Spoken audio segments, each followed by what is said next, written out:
All right, and now we have a third form. We have component form, we have linear combination, and then we have linear combination using sines and cosines, okay? So, and this is going to get us into another type of form, okay? So if I'm given the vector v, and again, I'm just showing you where this is coming from. If I'm giving a vector v, my rectangular components are a and b, okay? So in component form, it would just be the vector ab. If I wanted to find this, if I only knew my vector, the cosine of a, the direction of my vector, would be, the cosine of theta, excuse me, would be a over v. And this is the magnitude of v. And then the sine of theta would be b over v. So if I wanted my rectangular component a, I could multiply by my magnitude of v, and I'd get a is equal to the magnitude of v times cosine of theta. And then this, I could multiply by v, and b would be equal to the magnitude of v sine of theta, okay? So this is component form. I'm replacing both of these with their equivalencies, and then I'm changing them to linear combination, okay? And this whole sine and cosine thing is gonna come into play later on, and it's gonna make stuff even more streamlined, okay? And that's why they do the vectors in this chapter with the trig. So, find the component form of the vector given the magnitude and direction angle, okay? So we're not doing linear combination, we're doing component form, but we're gonna use sine and cosine. So you're gonna be given the magnitude and you're gonna be given the direction. So this is falling back on all of those values that you either memorized or were able to figure out from chapter 4.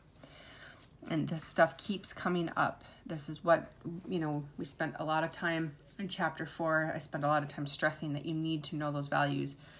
And they keep coming up. They keep coming up through this class, and they keep coming up through calculus. So to write it in component form when you know the magnitude and direction,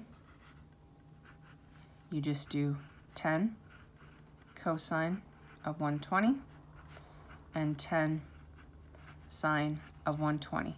And all the values that you're going to be given in your homework are all going to be the nice values. So none of these are going to be calculator problems. These are all going to be quick, easy problems. So the cosine of 120 is a negative 1/2. And the sine of 120 is the square root of 3 over 2. So I end up with a negative 5 and 5 square roots of 3.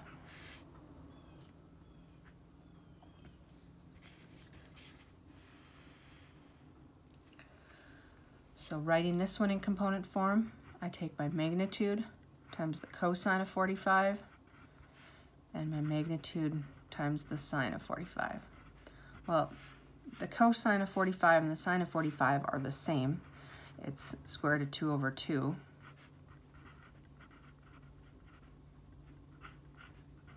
And so I end up with the same for both. I end up with 4 square roots of 2.